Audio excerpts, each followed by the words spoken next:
Bismillahirrahmanirrahim. Alhamdulillah wassalatu wassalamu ala Rasulillah wa ala alihi wa ashabihi wa man tamassaka bi sunnatihi ila yaumiddin. Allahumma lakal hamdu kullu wa laka syukru kullu. Allahumma ighfir lana dhunubana wa tub alaina innaka antat tawwabur rahim. Amma ba'd. Assalamualaikum. Musta kayo mga anak? Alhamdulillah, ilang araw nang lang ngayon ang natitira sa Ramadan. Siguro mga 1 week na, no?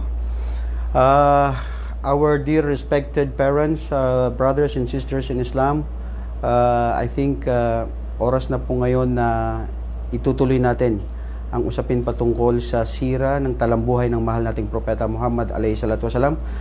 At napakalaking oportunidad po na yung ating mga anak ngayon nasa bahay, hayabina at imbitahin nyo po sila ngayon na makinig dito ngayon sa family time po natin ngayon patungkol sa sira at talambuhay ng mahal nating Propeta Muhammad alayhi salatu wasalam. Okay, so noong last tayo, ang kinuan natin ay nung pag-akyat niya siya sa langit, di ba? Tapos nung pababa na siya, sinabi ni Musa, itinanong ni Musa, ano ang sinabi sa iyo ng Panginoon? Right? Remember that? And then Prophet Muhammad responded that Allah subhanahu wa ta'ala commanded me to pray. Diba? From the beginning, he was ordained to pray 50 times. Until it was decreased to 5 times. Kasi meron pang nangyari. May 40, 30, naging 20, hanggat naging 5. At isipin mo, nung naging 5 na, sabi ni Propeta, sabi ni Musa, hilingin mo pa sa Allah na ibaba niya yan kasi hindi yan kakayanin ng mga mo. Kasi alam ni Musa na experience niya dun sa mga angkan ng Bani Israel. Pero sabi ni Propeta Muhammad, nahiya ako na bumalik pa sa Allah para hilingin na ito ay bawasan pa. Pero ang katumbas ng gantimpala ng 50 reward is 5 times. When you pray 5 times daily prayer, completely for the sake of Allah, inshallah you will get the reward of 50 times. As it's like that ikaw ay nagdasal ng 50 araw. Ngayon, ang Propeta Muhammad alayhi salatu wasalam, siya ay naging obligasyon na sa kanila ang pagdarasal. Ang nangyari, 13 years siya na nanatili doon sa ay lumisan at umalis din. Saan sila patungo? Mujahid, hijrah. Al-hijrah ila Yatrib.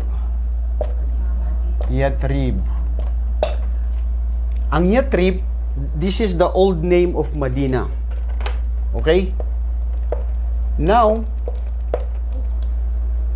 that time, hindi pa kilala ang Medina. Kilala siya na ang pangalan niya Yatrib at Tayyibah. Isipin nyo ang Medina.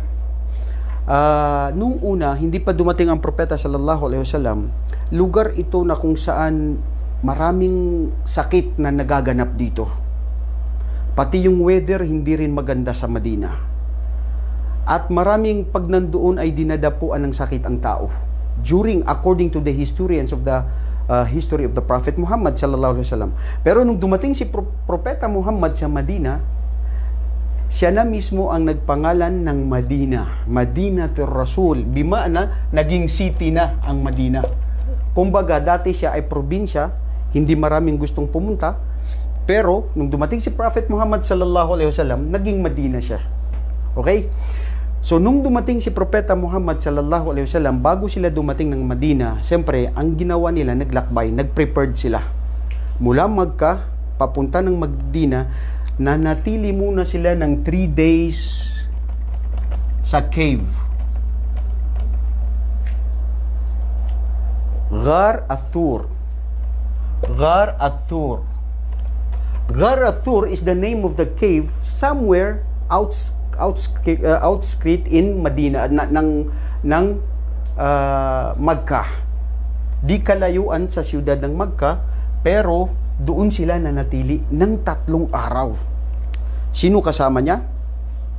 Si Abu Bakr Siddiq, ang kanyang matalik na kaibigan. Ngayon, yung anak ni Abu Bakr Siddiq, minsan nagdadala ng pagkain sa kanila at nagbabalita sa kanila kung ano ang ginagawa ng mga Quraysh. Remember why Prophet Muhammad decided in his friend Abu Bakr, they want to migrate and move to Medina. The reason was, the reason where, actually there are many reasons. Una rito is because shiddatul adhabul al-Quraysh. Ibig sabihin yung matinding parusa ng mga Quraysh kay Propeta Muhammad at sa kanyang mga kasamahan. So nananatili sila dito ng 3 days, pangamba. Hanggat sila ay naabutan ng mga Quraysh. Dahil kung naabutan talaga nila si Muhammad at saka si Abu Bakar, papatayin sila. Pero subhanallah, nung nandun sila sa cave, may mga nangyari dito na himala. Miracles from Allah subhanahu wa ta'ala, because of course the power of Allah subhanahu wa ta'ala. Nakita ni Abu Bakar na pumasok yung mga Quraysh, pero yung cave na yun ay parang alalaong baga na pag pumasok ka, sasabihin mo sa sarili mo na wala pang nakapasok rito ng ilang taon. Dahil may mga bakas ng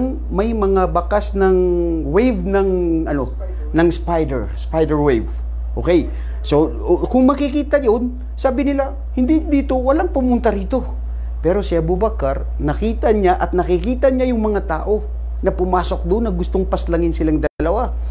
Sabi ni Abu Bakar, Ya Rasulullah, law nadara ahaduhuma aw la nadara ahadun, kung isa man lang sa kanila o kahit sinong tumingin sa ibaba, nakita na niya tayo. Natakot si Abu Bakar. Siyempre, sino hindi natatakot sa oras na talagang alam mo na ikaw ay papatayin sa oras na yon? Pero ang tindi ng pagmamahal ng Allah kay Propeta Muhammad at sa kanyang kasama, na kung saan sinabi ni Muhammad sallallahu alaihi wasallam kay Abu Bakar, sabi niya, O Abu Bakar, ano ang pagkaalam mo sa ang dalawa ay sino ang kasama nila sa isang lugar? Ha? Mada tadunu li ithnain. Sino ang kasama nila doon? Nandyan ng Allah. Anong sinabi niya? Wa yaqulu li sahibihi la tahzan, inna Allah ma'na. Sinabi niya ito sa Quran. Sabi niya sa kanyang kasama, huwag kang matakot, huwag kang mangamba, la tahzan, bima'na, huwag kang malungkot. Dahil inna Allah ma'na, Allah is with us. So, umalis ang mga Quraysh at hindi nangyari ang pagpaslang hanggat sila ay nung mga ikalawang araw ay tumuloy sila sa kanilang paglalakbay papunta ng Madina. Kasama ni Abu Bakar Siddiq radhiyallahu anhu si Amir ibn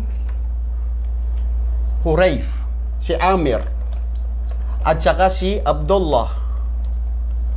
Si Abdullah ibn Al-Qurayt.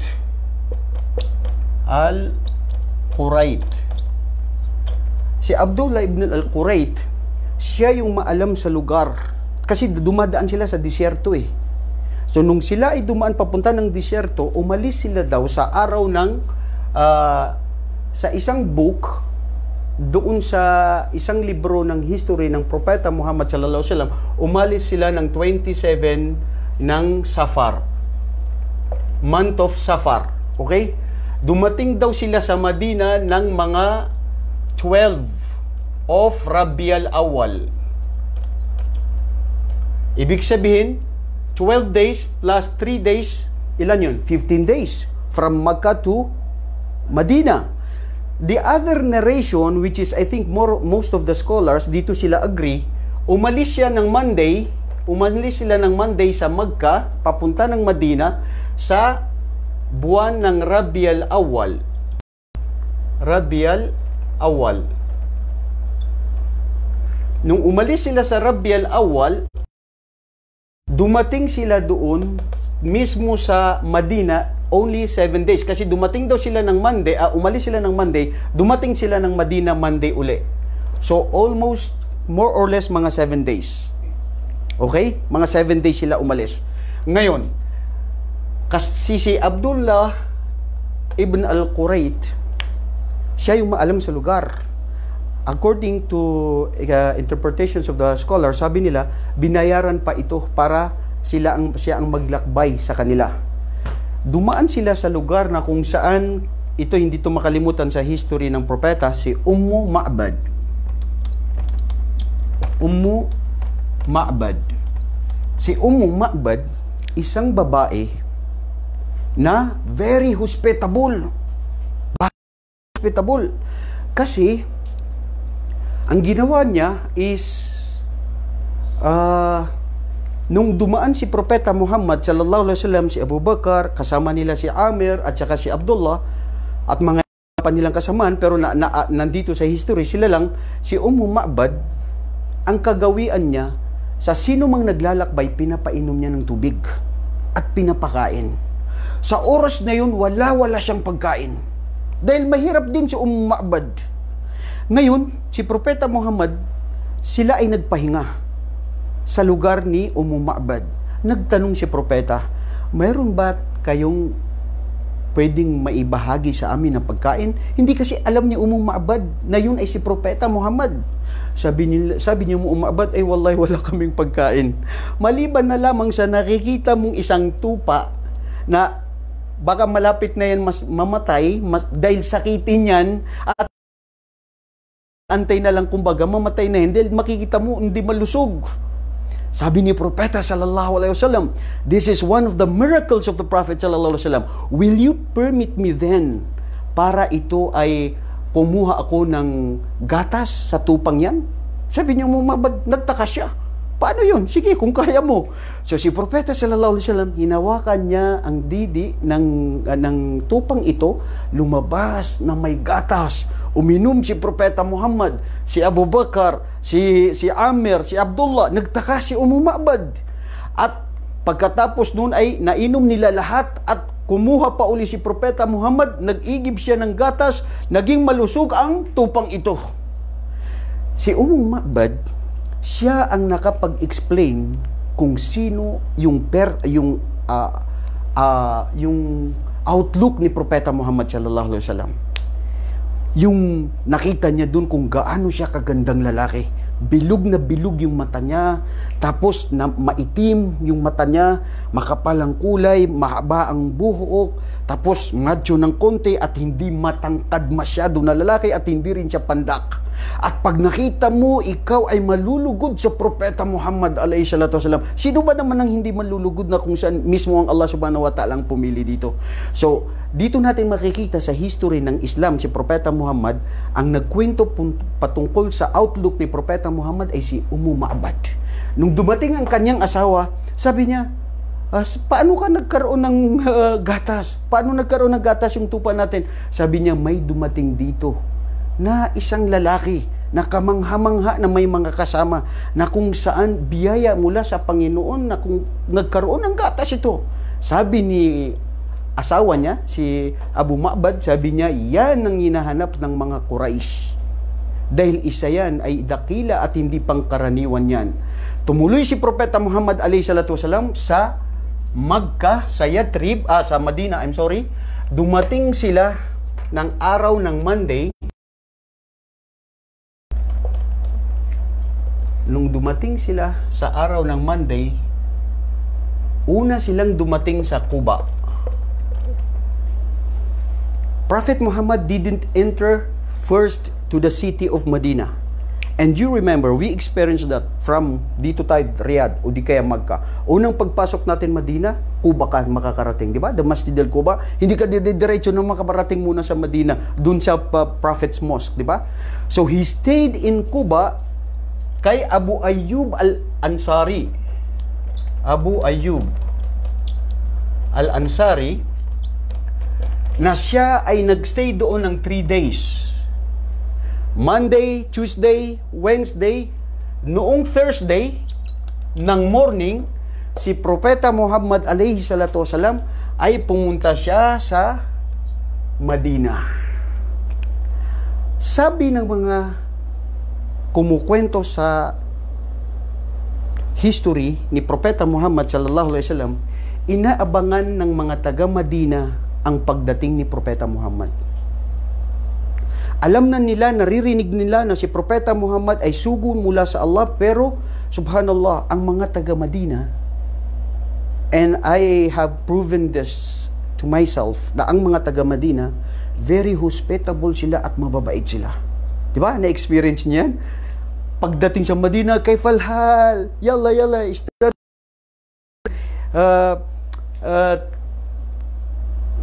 hinihila ka pa nila para pumasok, bumili, ano. Pero sa mga magka, hindi, maano sila, anid, matitigas, hindi mo makikita mo talaga yung pagka-different ng taga Magka at saka Madina.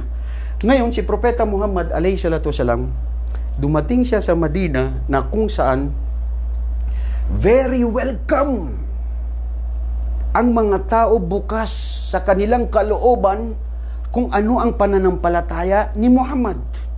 Halos lahat sila, 90%, 95%, they welcomed, very warm welcome to Prophet Muhammad sallallahu alaihi wasallam. At noong siya ay dumating doon, araw ng Friday, pumasok siya ng Madina, na naging Madina ito sa araw na ng Friday nung pumasok na si Propeta Muhammad alayhi salatu wasalam. Now, this is the question. When the Prophet sallallahu alaihi wasallam first arrived in Medina, what do you think? Ano yung mga ginawa niya? Guess. Jaco, guess. Ano palagi mo unang ginawa niya? Siyempre, propeta siya, dumating siya sa isang lugar. Ano? Sabi niya, "Oy, pakainin niyo kami, gutom kami." Ha? Ganun ba 'yun? Ha? Marwa, do you have any guess? Ha? Ano? Gumawa ng bahay. Haha. Gumawa ng bahay? Hindi. Unang ginawa ng propeta sallallahu alaihi wasallam when he first arrived in Medina, two things. First, he built a masjid. He built a masjid. At ito yung Masjidin Nabawi. Allahu Akbar. Pagkatapos, nung siya ay gumawa ng masjid, dito ka-importante ang masjid sa Islam. Remember the hadith of the Prophet Muhammad sallallahu alaihi wasallam when he said, "Man bana masjidan bana Allahu baytan fil jannah." Whoever amongst you build a masjid, Allah subhanahu wa ta'ala will also build him his house in the paradise. So, ganyan ka-importante ang paggawa ng masjid. Ngayon, si Propeta Muhammad alayhi salatu wasalam, after building the masjid, ay, the second is, ano? Strengthening the brotherhood. The brotherhood. Anong ginawa niya sa brotherhood? Yung mga taga Madina, ang tawag sa kanila ay Ansar. Ansar yun, di ba? Ngayon, yung mga taga Makkah, ang tawag sa kanila ay anybody? Mujahid. Hindi yan tinuturo sa inyo sa Al-Taj? Ha? Muhajirun. O Muhajir.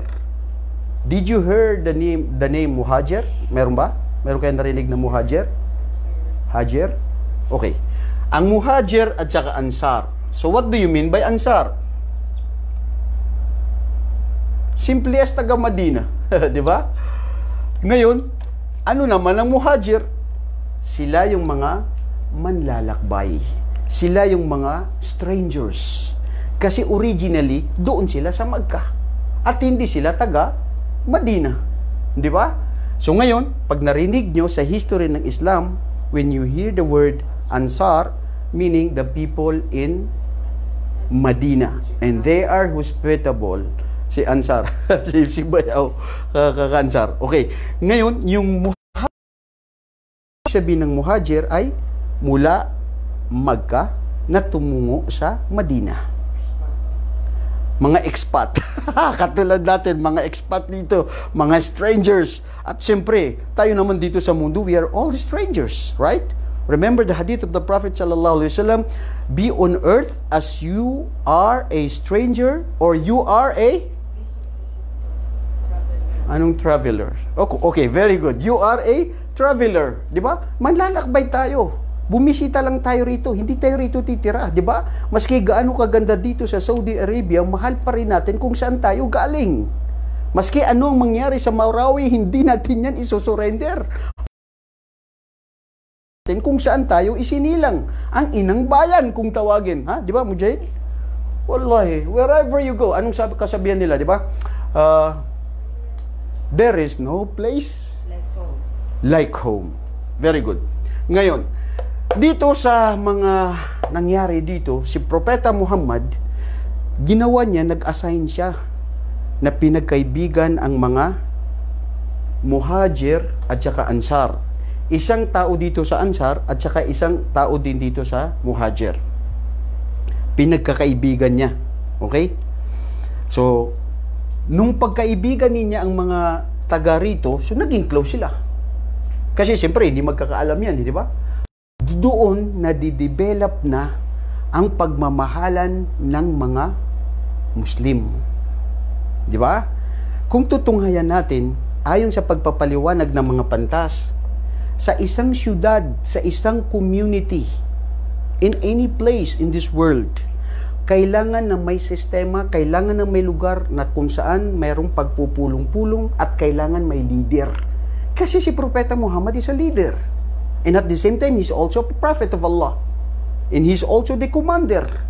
Lahat na sa kanya. Hadith ng propeta, sinabi niya, pag kayo ay naglakbay, ang isa sa inyo ay gawin yung leader. Ibig sabihin siya yung susundin ninyo. Anong susundin niya? Ang mahirap pag kayo, lahat kayo leader. Walang makikinig. Diba? So kailangan, follow the leader. Yun ang turo ng Islam. Yun ang kagandahan sa turo ng Islam. So si Propeta sallallahu alaihi wasallam, siya ang leader at itong mga Ansar at saka Muhajir ay luklod ng pagmamahalan.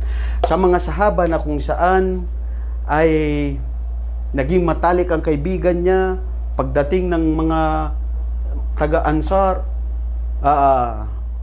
Muhajir sa Madina, sabi ng taga-Ansar, mayaman ako, mayroon akong mga lupa at mayroon akong bahay. Tumira ka sa akin, ang aking kayamanan ay ahatiin ito para sa iyo.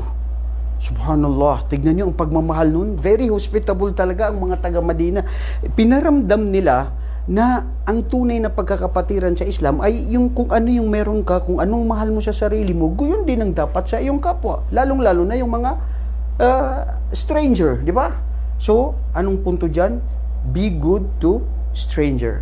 Be good to your visitor. Yan ang kasama yan sa Islam, di ba? Ang hadith ng propeta, anong sinabi niya? Man kana yu'minu billahi wal yawmil akhir falyukrim dhaifa.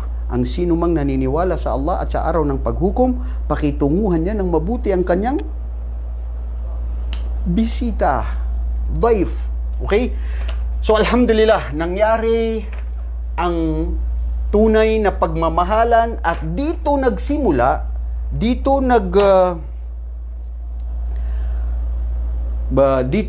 nagsimula ang liwanag ng Islam.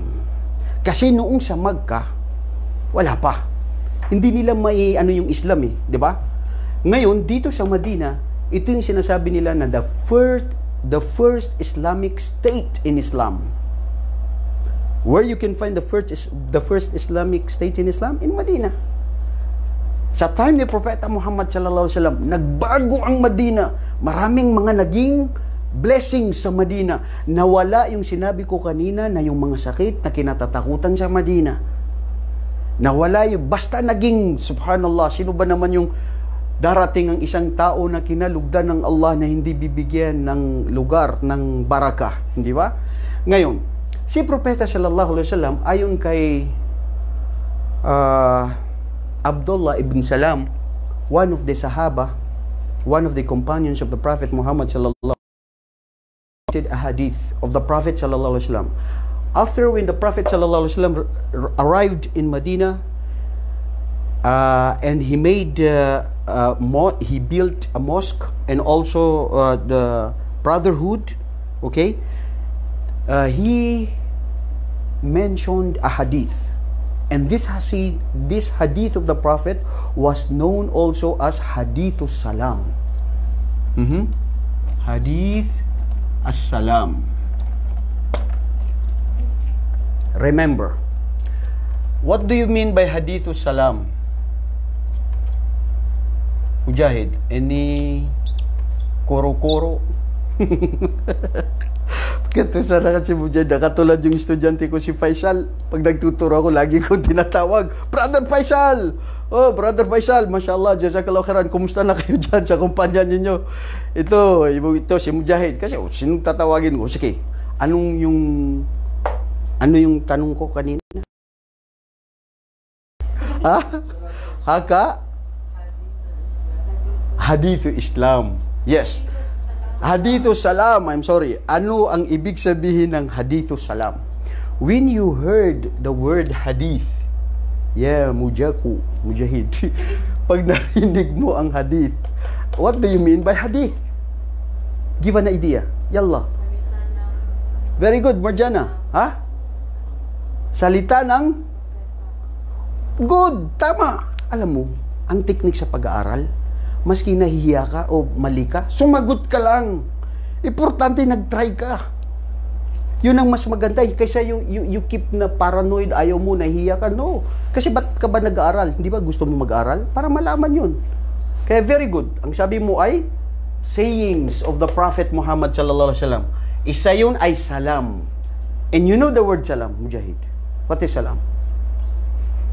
Ha? Oh. No. Ano, Jaco? Ha?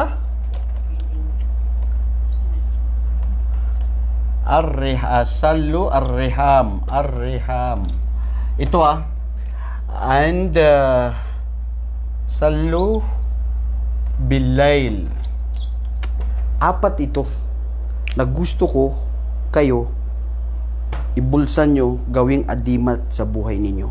At lahat kayo na mga nakikinig, mga kapatid natin. Tinawag ito na Hadithu Salam because when Prophet Muhammad arrived in Medina, binasa niya ang hadith na ito. Ya ayuhan nas, afsus salam, wat'imut ta'am, wat'imut ta'am,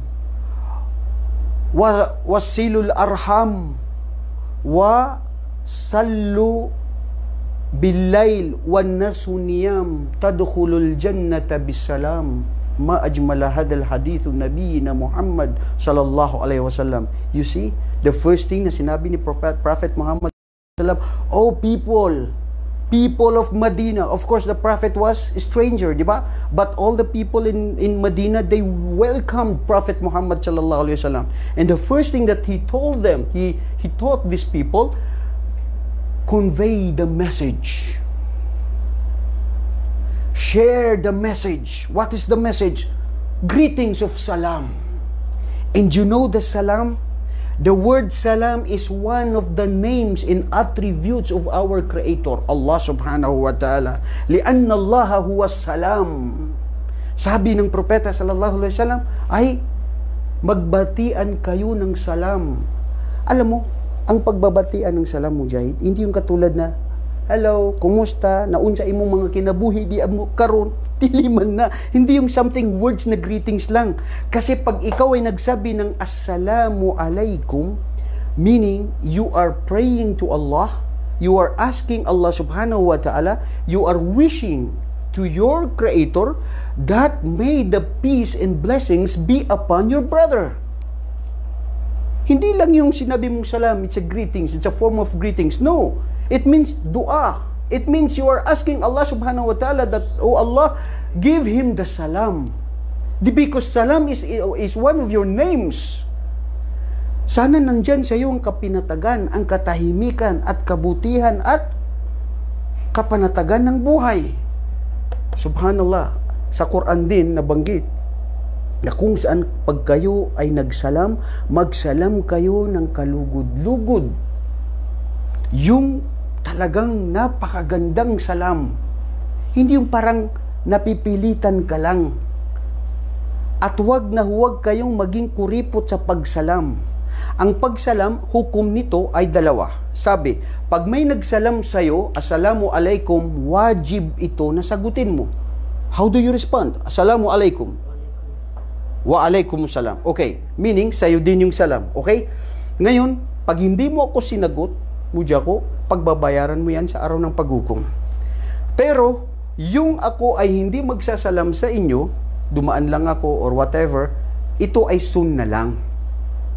Optional. Gusto mo magsalam, okay. Pero mas malaki ang reward. Pero meron din ang hadith ng propeta sallallahu alaihi wasallam na huwag niyo kausapin ng kahit sino na dumating sa inyo na hindi man lang siya nagsimula ng salam. You see our life. You see our life on earth na talagang consist of lahat devotions, di ba?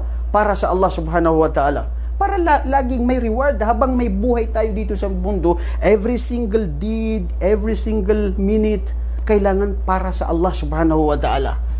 So, para magkaroon ng reward, afsus salam, sabi ng propeta sallallahu alaihi wasallam, ibigay ninyo ang salam sa paraiso ng Allah. Tahiyyatuhum fiha salam, udkhulu bis salam, sasabihin ng mga anghel, pumasok kayo ng salam, ng katiwasayan, kapanatagan kayo ng mga tao na pinangakuan ng Allah ng paraiso. So, dito natin makikita sa paraiso na ang ating greetings doon is assalamu alaikum. So, ganyan ka-importante. Okay? Pag pumasok sa bahay, assalamu alaikum, abuya, umiya, ganyan. Huwag yung good afternoon. Good morning, good evening. Okay lang yan, next. Pero ang una, dapat talaga salam. Okay. At'imu ta'am. Allahu Akbar. Anta turidu ta'am. Inta. At'imu ta'am. What do you mean by that? Oh, nakuha niyo ang ta'am? Marwa. What is ta'am? Ana abga ta'am. Gusto kong kumain. So, ang ibig sabihin, sabi ng propeta sallallahu alaihi wasallam, magbigay kayo ng pagkain. Allahu Akbar. Isa sa mga turo ng Islam ay magpakain tayo sa mga tao. Lalong-lalo na sa bisita, lalong-lalo na sa mga mahihirap, lalong-lalo na sa mga dukha at maralita. Subhanallah. Ikaw, hadith ng propeta, katotohanan hindi ganap ang isang Muslim sa inyo na kumpleto ang kanyang pananampalataya na kumakain siya, ang kanyang kapitbahay ay nagugutom. Look at the teachings of Islam. Gusto ng propeta sallallahu alaihi wasallam na tayo ay mapagmahal sa ating kapwa, lalong-lalo na sa mga mahihirap.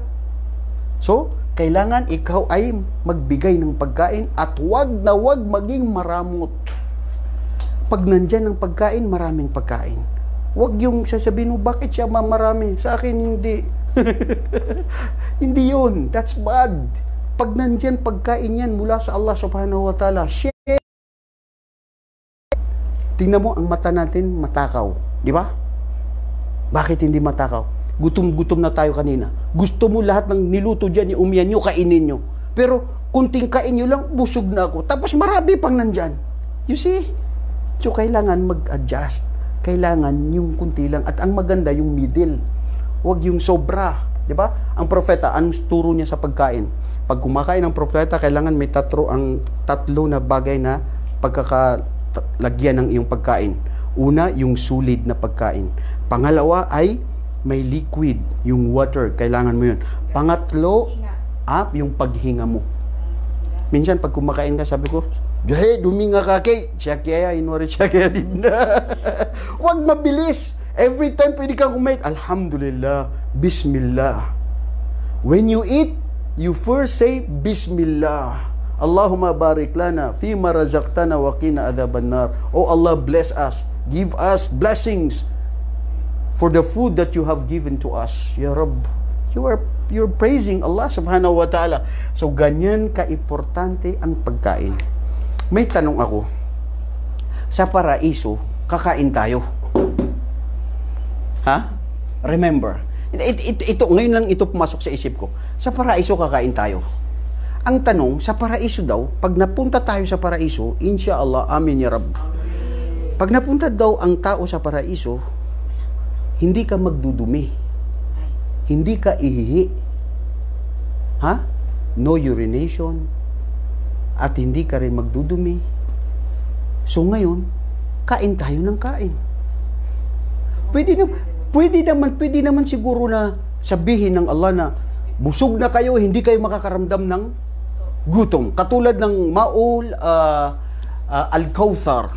Ito yung balunan ng propeta sallallahu alaihi wasallam na siya lang ng pinagkalooban dito. Ano? Yung whale. Di ba?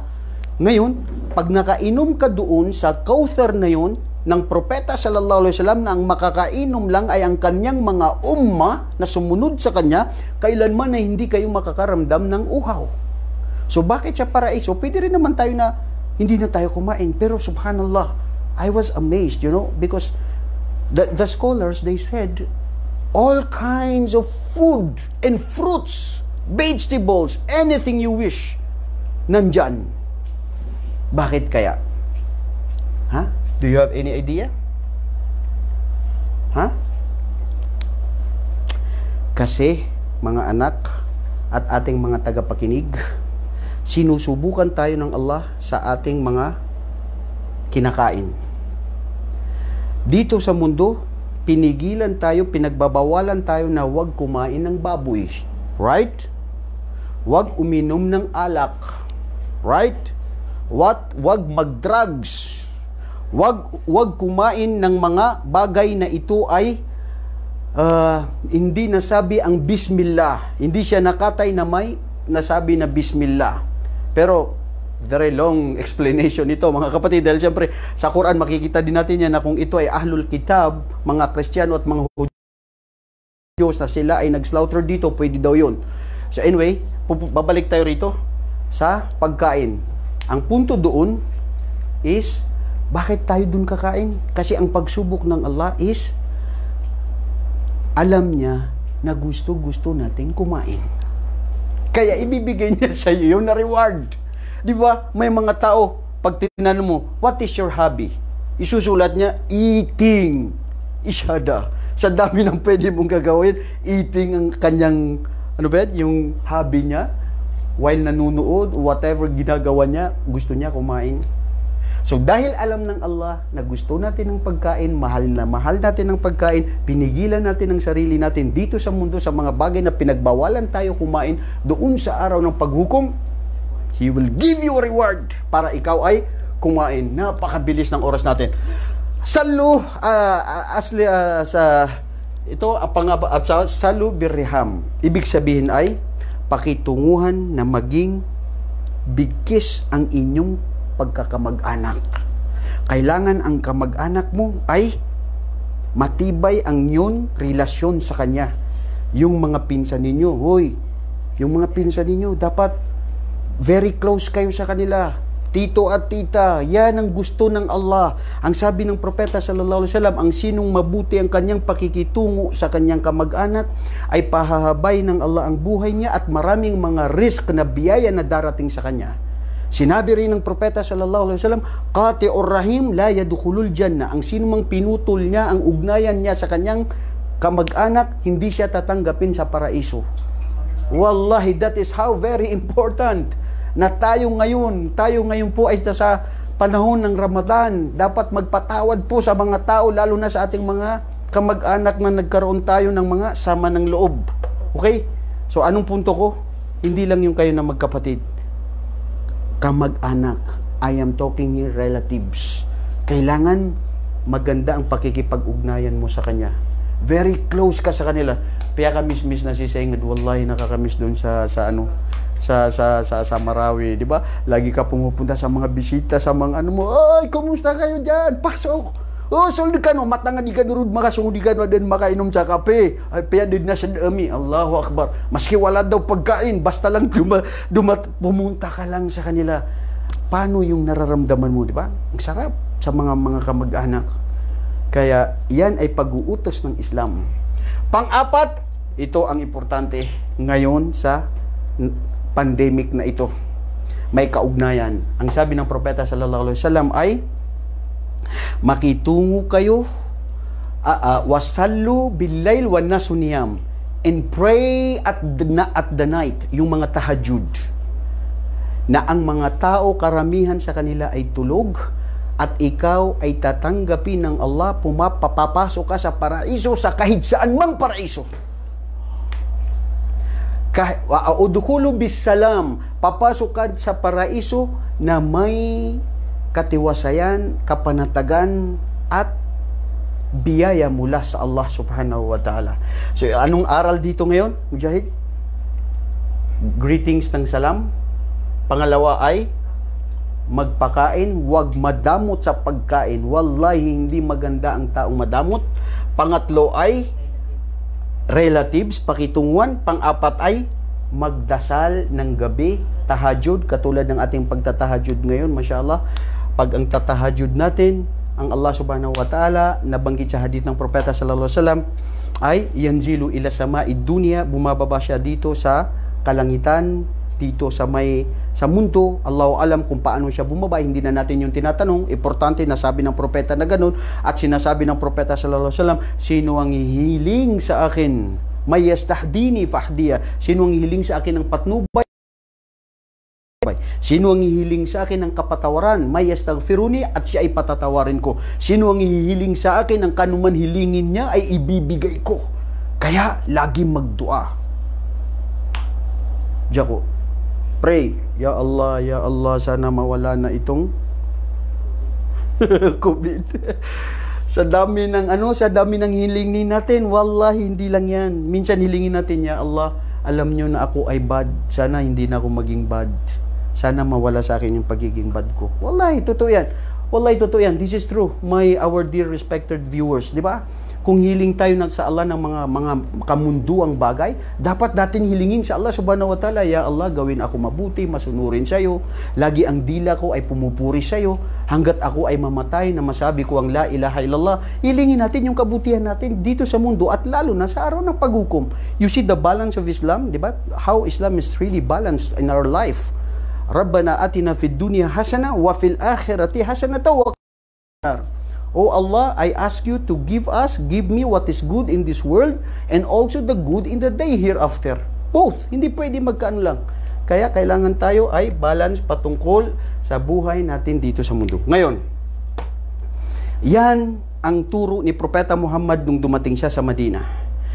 Lumaganap na ang Islam. Nangyari na ang lahat ng mga mangyayari. Minsan may nagtatanong sa Propeta Muhammad sallallahu alaihi wasallam concerning some issues, sa mga halimbawa, sa mga hanapan, tapos bumababa pa rin si Jibril kasi may mga revelasyon na bumababa sa Makkah. Noong nasa Makkah siya 13 years, 10 years din na nandoon din siya sa Yatrib, ay mayroon ding mga aya na bumababa. Depende kasi sa sitwasyon, depende kasi sa lugar, kung ano yung mga patanong nila. Si Prophet Muhammad sallallahu alaihi wasallam, wala siyang masabi, wala siyang alam, maliban na lamang kung ano ang tawfik, kung ano ang ipagkakaloob ng Allah na sagutin yung mga tanong na yun mula sa Allah. Sabi ng Allah sa Quran, anong sinabi niya? Wa ma yantiqu anil hawa in huwa illa wahyu yuha. Indeed, Prophet Muhammad sallallahu alaihi wasallam cannot say anything except what's only Allah subhanahu wa ta'ala guide him. Kung anong ibibigay lang ng Allah subhanahu wa ta'ala. So, hindi siya pwede magsalita maliban kung ano ang ipinahintulot ng Allah na Muhammad, sabihin mo yan. So, dito natin makikita na why we do not only follow the Quran but also the hadith of the Prophet sallallahu alaihi wasallam. And at the same time also the hadith, the sayings of the Prophet sallallahu alaihi wasallam, also ito yung explanation sa Quran. Di ba? Quran, you cannot just understand by itself na maintindihan mo lang yun. Kailangan may support ang hadith ng propeta dahil may connection doon. Kaya bagat naman sa pagpili natin sa mga hadith ng propeta ay pipiliin kung ano yung mga authentic at tama. So dito sa Madina, nagkaroon na kung saan lumaganap na ang Islam, mayroon ng first Islamic State. Alam mo ang pagkaiba ng mga revelasyon sa Makkah at saka sa Madina, Mujahid, yung mga aya. Ang pagkaiba ng mga revelasyon doon sa Makkah, patungkol doon sa mga katakutan ninyo ang impyerno. Katakutan ninyo ang impyerno sa mga taong sila ay suwail at sila ay nagtatambal sa Allah. Okay? Yung mga aya patungkol doon, revelasyon, ay tungkol yun sa mga tarhib, yung pananakot na pagbibigay ng babala ng Allah. Nag-isang Diyos. Dahil kung hindi, ang sa inyo ay parusa sa araw ng paghukom sa na nagliliyab ng apoy. Maniwala kayo sa Kanya. Pero yung pag nadoon ka na sa Madina, hindi na kailangan na maniwala. Bakit? What's the reason? Because the people already accepted Islam, di ba? So when the people of Medina, they accepted Islam, What do you assume na anong pwedeng darating na mga revelasyon?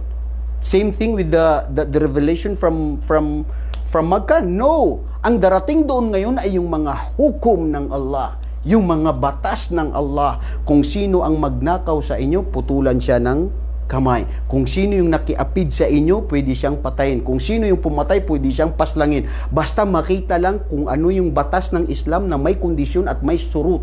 Hindi basta kung ano yung sinabi ng Islam, gawin agad. Kailangan mayroon yung mga pag-aaral ng mga pantas, na mayroon mga support ng hadith ng propeta sallallahu alaihi wasallam na pinagkaisa ng mga ulama. So, ibig sabihin, mga batas na ang pinag-utos. Dumaba doon yung mga pag-aayuno. You see, yung fasting natin. The fasting was ordained to Prophet Muhammad sallallahu alaihi wasallam the second year in Medina. Pagdating ni Muhammad sallallahu alaihi wasallam sa Medina, wala pang fasting, nagbumaba. Dumating yung ya ayyuhalladhina amanu kutiba alaykumus siyamu kama kutiba alal ladina min qablikum la'allakum tattaqun. Oh, you who believe, fasting was prescribed to you as it was prescribed to those before you. Why? So that you may become God-fearing. When was this revelation happen? During the second year of Prophet Muhammad in Medina. So doon na dumating yung mga pag-uutos ng Allah. You see the difference? The revelations in Makkah and also in Medina. So ngayon, naganap na, nagdarasal na sila, nag-aayuno na sila, nakikitungo na sila ng mabuti, nagdarasal na sila ng jamaa. Ang Propeta Muhammad sallallahu alaihi wasallam, ang kanyang pagdarasal sa tarawih, minsan nagtatarawih siya, minsan sa bahay. Hindi niya ipinag-utos na wajib sa masjid yung tarawih. Kasi tarawih is only a sunnah, it's not wajib. Ang wajib is yung 5 times daily prayers. So, hindi ginawa ni Propeta Muhammad na laging magdasal siya doon daw sa masjid para isipin ng mga tao na baka ang pagdarasal sa masjid ng tarawih ay wajib. So, yung mga nagtatanong, mga brothers natin, sisters, nagtatanong, ang rak'a ng tarawih, pwede 2, pwede 4, 6, 8, yan yung mga sunnah, 10, 12, hanggang 20. Pero si Propeta sallallahu alaihi wasallam, ayon sa hadith ng Propeta, nangyari lang to na minsan lagi siya na nagpo-pray na 8 rak'ah at sa bahay. Alam nyo ba, mas malaki ang gantimpala ng tao na nagpo-pray ng sunnah sa bahay kaysa sa masjid. Wallahi, one of the scholars, you see, subhanallah, one of the scholars, I don't know kung ito ay supported by some of the fatwa of the scholars. Sabi nila, the women, kayo ng mga sisters na nakikinig dyan, yung dasal ninyo na sunnah sunnah ay mas mahigit daw dito sa bahay kaysa yung dasal ninyo sa haram. Grabe, hindi ako makapaniwala. Sabi ko, ba't ganun sa haram? Ang prayers nyo is 100 times, di ba? Kasi ayon sa hadith ng Propeta sallallahu alaihi wasallam, doon sila, yun yung proof nila na yung pagdarasal ng mga kababaihan sa bahay ay mas mabuti sa kanila. Siguro may explanation doon ng mga pantas kasi minsan nagkakos ng fitna sa dami ng tao, minsan dahil doon sa dami ng mingling ng mga tao, ganun. Pero siyempre, isa lang yun sa mga scholars na nagsabi. So, Allahu alam, Allah knows best, okay? Allahu alam kung kasabihan lang yun ng isang scholar. So, ganito rin ka-importante. Kaya, blessings in disguise. Nandito tayo sa bahay, home quarantine, lagi tayong nagdarasal, na-joining, banding ng pamilya, di ba? Alhamdulillah, kahit pa paano, ya Allah, sana matapos na natin mabasa ang Quran dito sa bahay natin, the whole Quran. Mababasa natin yan, Allahumma amin. Kaya maging patience lang. Huwag tayong magtamad-tamad na, minsan nagdarasal tayo, abot na ng 5-10 minutes. No. Kasi pag nawala ang Ramadan, hindi na ito babalik at hindi natin alam kung mabubuhay pa tayo sa next year ng Ramadan. Right? Do you know, Mujahid, that you will still alive in the next year? Ha? Hindi. Nobody knows. Ya Allah, pahabain pa ang buhay natin. Di ba? Allahumma amin. Okay. Dumating na ang alas 11. Meron pa tayong 10 minutes kasi nalit po tayo ng 10 minutes. Okay, mga kapatid? At children of the Republic of the Philippines. Ito ngayon ang tungayan ninyo. Ito ang maganda rito. Ano? Si Propeta Muhammad alayhi salatu wasalam, nung naganap na siya ay naka-6 na taon, 6 years. 6 years in Medina. after ng hijra ng propeta sallallahu alaihi wasallam, dumating siya sa Madina ng after 6 years, he saw in his dream that he was performing umrah with some of the Sahaba, some of his companions. Bakit? Si propeta, ang mga propeta, pag nananaginip yan, minsan ito ay revelasyon. Okay? May ibig sabihin. Si propeta sallallahu alaihi wasallam, nagising na lang siya at sinabihan niya ang mga sahaba. Subhanallah, tignan nyo ang isang leader.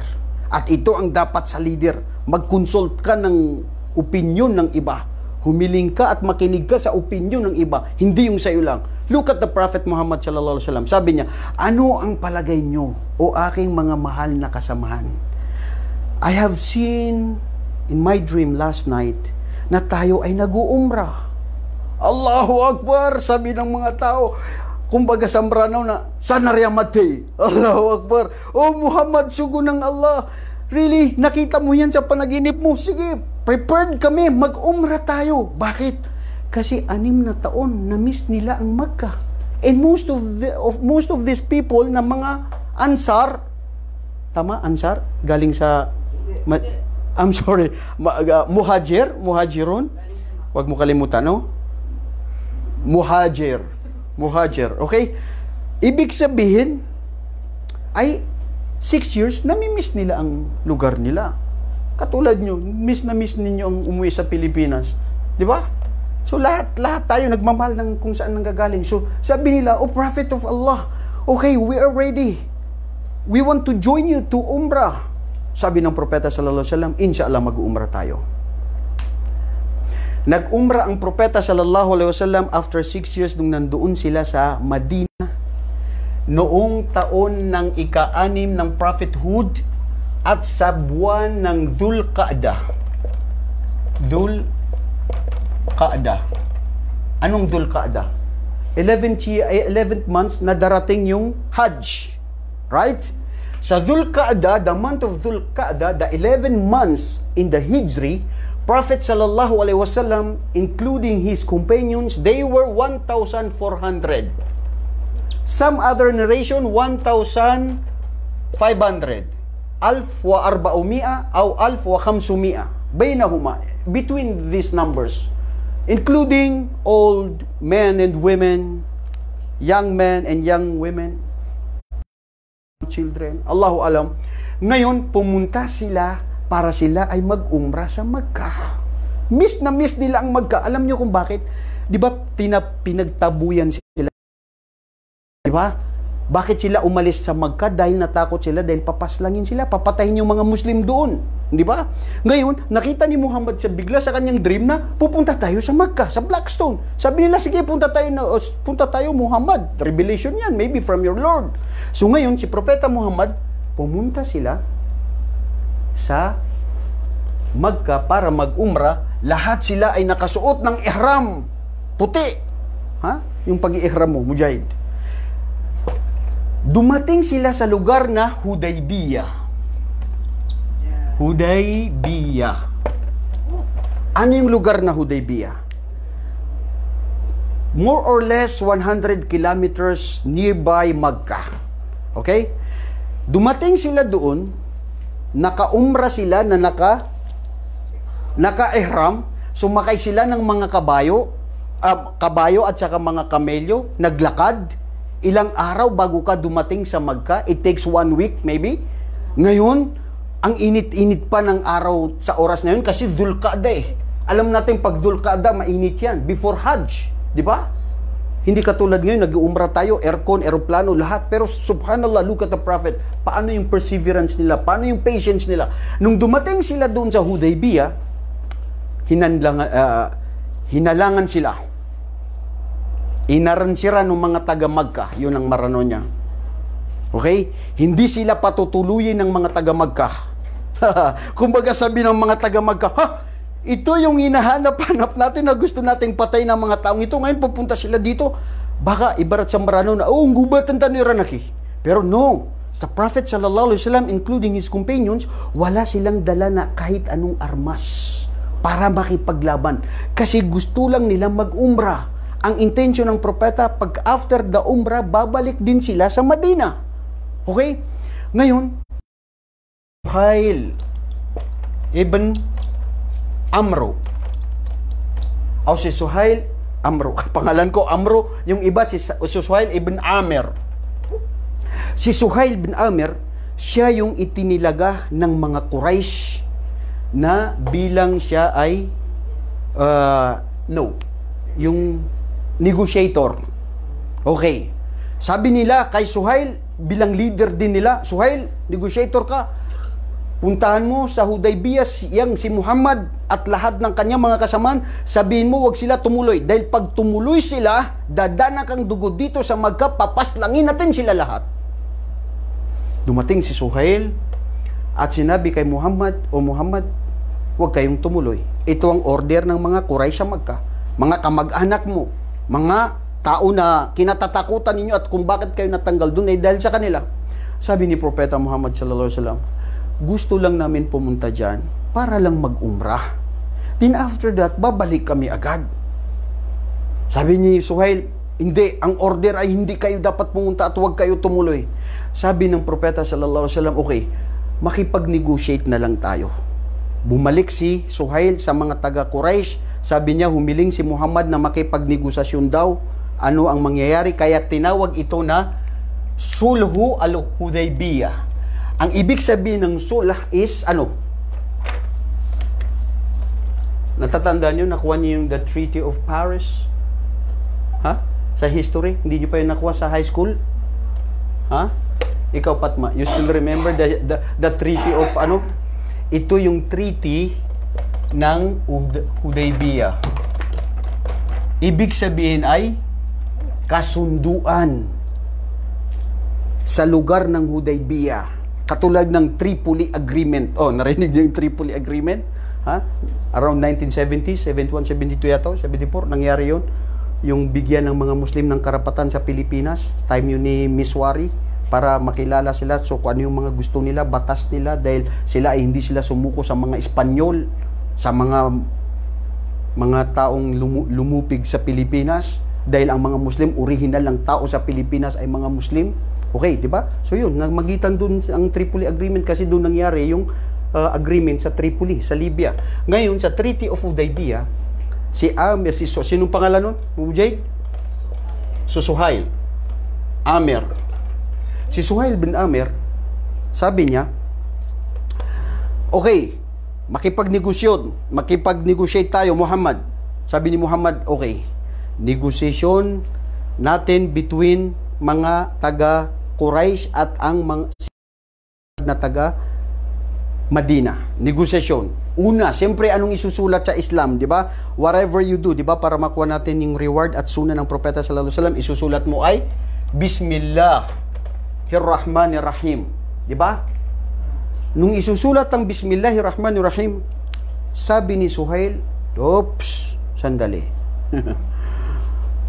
Ar-Rahim. Bismillah.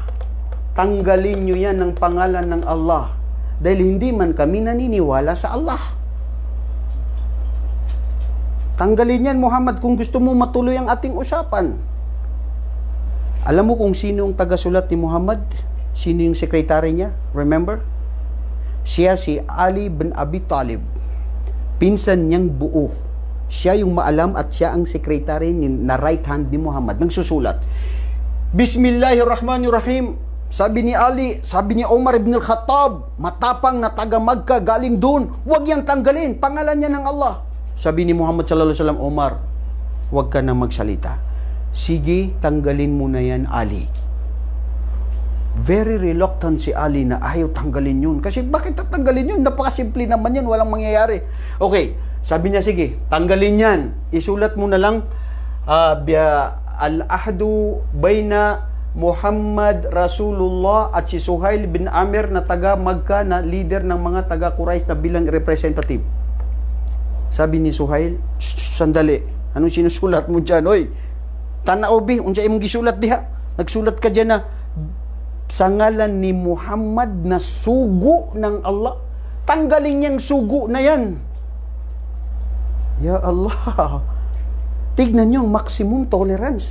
Tanggalin mo yung Muhammad na sugo ng Allah. Kasi kung kami ay naniniwala na sugo ka ng Allah, walang problema.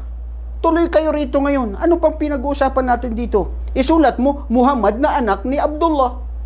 At kung ano yung mga isusulat natin dito, yun. Umiyak na si Ali bin Abi Talib. Hindi niya matanggap. Sabi niya, ya Rasulullah, sugo ng Allah. Una, napilitan ako na tanggalin dahil pag-utos mo. Pero ngayon, hindi ko makayanan na ikaw mismo tatanggalin ng mga taong ito na ikaw ay hindi sugo ng Allah. Mismo ang Allah ang nagtalaga sa iyo na ikaw Muhammadur Rasulullah. Sinabi niya sa Quran, si Muhammad na sugo ng Allah. Rahmatul lil alamin. Ikaw ay biyaya sa sangkatauhan. Wa akhirul anbiya, ikaw ang pinakahuling propeta, mismo ang Allah ang nagtalaga dyan. Tapos sugo ng Allah, papayag ako. Hindi pumayag si Ali bin Abi Talib. At maiyak siya. Look at this, the maximum tolerance ni Propeta Muhammad. Kinuha niya yung kamay ni sino? Ali bin Abi Talib. Sabi niya, akin na yung kamay mo. Sabi niya, Ali, asaan dito yung Muhammad Rasulullah? Ako na ang tatanggal at mag-i-erase. Allahu Akbar. Tinanggal dahil sa mismo si Muhammad ang nagpatanggal. Ito ang nakakapagtaka. Maraming mga kondisyon doon sa treaty nila sa Hudaybiyah. Magbigay lang tayo ng isa o dalawa o tatlo na mga importanteng kaganapan. Sabi, si Suhail isinulat dito na 10 years na mayroon tayong kalakaran. Anong ibig sabihin ng kalakaran? 10 years, sa loob ng 10 years mula rito hanggang matapos ang 10 years, walang digmaan, no war. Hindi tayo mag-aaway. Okay? 10 years, no war. At tuloy ang lakaran natin. Pangalawa, sabi doon, ay kayo ngayon na nakasuot ng ihram, mag-uumra kayo. Ang gagawin sa inyo ay babalik kayo ngayon. Hindi namin kayo patutuloyin dito sa Makkah. Go back to Medina and you will come back. We will allow you to enter in Makkah after 1 year. 1 year. Pagbalik. Allahu Akbar. 1 year? Nakasuot na kami? Upama kamaranaw ito na, mamagagatan waki, sugu Allah. Upama rin na ingad ka na, nagkunabatan umagikuan, ang tanong mamatay jihad. Allahu Akbar. Anong nangyari? Si Propeta Muhammad sallallahu alaihi wasallam, pumayag siya. May tubig ba dyan? Let me drink. Pakilagyan ng tubig para tagyon sa iga. Pumayag siya na 10 years ang kanilang negotiation, walang away, at walang war, at mayroon ding sinabing na, ano yun? Ano yung pangalawa? Mujahid. Bismillah. What's the second? Huh? No, war is, that's the first, di ba? 1 year para parehas naman. Alhamdulillah. 1 year, babalik kayo para umrah. Ngayon, hindi namin kayo patutuloyin. Itong masaklap, and this is the worst one. Itong pangatlo. Kayo namang sa Madina, pag may napadpad o pumunta rito sa Makkah, magbisita, naligaw siya, whatever, Muslim siya, o maski hindi Muslim na taga Madina, pagdating dito sa Makkah, kukunin namin, gagawin naming bihag. Ikakalabuso namin at hindi namin pababalikin dyan sa Madina. Pero, pag kami na mga Quraysh dito sa Makkah, ay may napunta dyan sa Madina, napadpad, nabisita, naligaw, o gusto niya mag-Muslim, huwag niyong tanggapin dahil yan ay kasama sa Sa treaty natin, sabi ni Muhammad, check. Pumawayag si Muhammad, lahat dito at mayroon pang mga iba doon. Nagalit na si Umar, napuno na si Umar. Sada, bakit ganito na lang? Lahat ito pinayagan ni Propeta Muhammad sallallahu alaihi wasallam. Alam natin mali ang mga Quraysh. Alam natin baluktot ang kanilang pananampalataya. Alam natin tayo ay nasa tama. Pumunta si Umar kay Abu Bakar, best friend ng Propeta. Abu Bakar, papayag ka? Bakit ito pinayagan ni Propeta Muhammad? Anong sinabi ni Abu Bakar? Wallahi wala akong magawa. Propeta siya ng Allah. Yun ang paniniwala ko. Sumunod tayo anong gusto niya. Pero subhanallah, ang pagmamahal ni Umar ibn al-Khattab sa tapang ng kanyang personalidad, pumunta kay Propeta Muhammad sallallahu alaihi wasallam. Nung siya ay pumasok kay Propeta Muhammad sallallahu alaihi wasallam, tinanong niya, sugo ng Allah, hindi po ba sila ay mali? Sabi ng Propeta, oo. Hindi ba ang kanilang paniniwala ay baluktot at mali? Sabi ng Propeta sallallahu alaihi wasallam, oo. Hindi ba tayo ay masyado nang na-deprived sa ating mga rights? Pero pumayag pa rin kayo, sabi ni Propeta Muhammad, oo. Hanggat nasabi niya, usugo ng Allah. Kayo po ba ay propeta ng Allah? Hal anta Rasulullah? Sa mga ganito, pumayag ka? Sabi ni Muhammad, naam. Ako ay sugo ng Allah wa Rasulullah. Umalis si Umar ibn al-Khattab, nalungkot at nagsisi sa kanyang nasabi kay Propeta Muhammad alayhi salatu wasalam. Sabi ni Umar ibn al-Khattab, na-realize niya ang sarili niya. Walang nangyari sa buhay ko sa araw na yun ang tunay na pinaka masaklap sa buhay ko. Nagpakain ako ng marami at nagpalaya ako ng mga alipin sa oras na yun. Sa kanyang pagsisisi, gusto niya pumunta kay Propeta Muhammad para humiling ng kapatawaran dahil ang na-feeling niya ay parang na-insulto niya si Propeta Muhammad na itanong niya na, ikaw ba ay propeta ng Allah? Pero ayon sabi ng mga pantas, hindi nagda-doubt si Umar ibn al-Khattab. Gusto lang niya patunayan na, Muhammad, bakit ka pumayag? Di ba? Kasi best friend din sila. Ngayon, kumakatok siya sa kanyang pintuan. Assalamualaikum. Hindi pinabuksan ni Muhammad sallallahu alaihi wasallam. 2 beses, Assalamualaikum. Pangatlong beses, hindi binuksan si Umar ibn al-Khattab para humiling ng kapatawaran. Umalis si Umar ibn al-Khattab, naiyak-iyak at nagsisisi, nag-ayuno din, ayon din sa ibang mga riwaya. Ngayon, ang ginawa ni Propeta sallallahu alaihi wasallam, after later, pinatawag si Umar. Sabi niya, papuntahin dito si Umar ibn al-Khattab. Nung papasukin dun si Umar ibn al-Khattab, radiyallahu anhu, sabi ni Propeta sallallahu alaihi wasallam, O Umar, na anak ni Khattab, hindi kita pinapasok sa oras na yun at hindi ko sinagot ang salam mo. Bakit? Sa oras na yun ay bumababa ang talata mula sa salita ng Allah, ang aking Panginoon. Nagbaba si Jibril na sinabi niya, Inna fatahna laka fatham mubina. Allahu Akbar. Muhammad, dahil sa pagtitimpi mo, pumayag ka dyan sa maximum tolerance na yan, bubuksan ko sa iyo ang Makkah. Na ang mga tao sa Makkah ay sila ay susurrender sa iyo. Walang magaganap na dugo at labanan. Dahil sa pagtitimpi mo, Muhammad, bubuksan ng Makkah at yun ay nangyari sa pagbukas sa Makkah. Pagkatapos noon, anong nangyari? Si Propeta Muhammad sallallahu alaihi wasallam, mga kapatid, oras na po, pero kailangan po natin putulin. Maraming salamat sa inyong panunood. May Allah subhanahu wa ta'ala give you all reward, and I hope you enjoyed with our episode Ramadan series. At inshallah, siguro po baka next week, Thursday, yun na po yung Prophet Muhammad na kumbaga number 5 na ano na natin, series number 5, last natin sa part ng story of Prophet Muhammad sallallahu alaihi wasallam.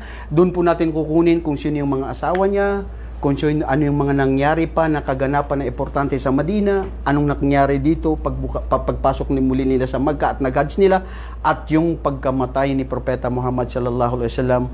Tunghayan niyo po, kayo na hindi pa nakahabol, meron tayong part 1, 2, 3, and 4. Panoorin nyo na lang po. May Allah subhanahu wa ta'ala give you reward for your patience sa inyong panonood. Wa jazakumullahu khairan wa akhiru da'wana anil hamdulillahi rabbil alamin. Assalamualaikum warahmatullahi wabarakatuh.